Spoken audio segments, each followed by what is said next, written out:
Did you know there's a dog with 6 toes on each foot? Meet the Norwegian Lundehund, a rare breed with a unique evolutionary twist.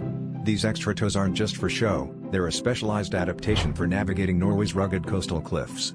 Imagine trying to scale those rocky terrains with just 4 toes per foot.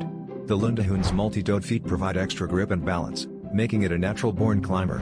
This fascinating feature helped them hunt puffins, their primary prey, in the past. But that's not all. This breed also boasts unusual flexibility, able to contort its head backward to touch its spine, and can close its ears to keep out debris. It's like nature's little mountaineer in canine form, a marvel of adaptation that showcases the incredible diversity and ingenuity of dogs. So next time you see a Lundehund, remember, those extra toes are more than just a quirky trait, they're a testament to survival and specialization in the wild.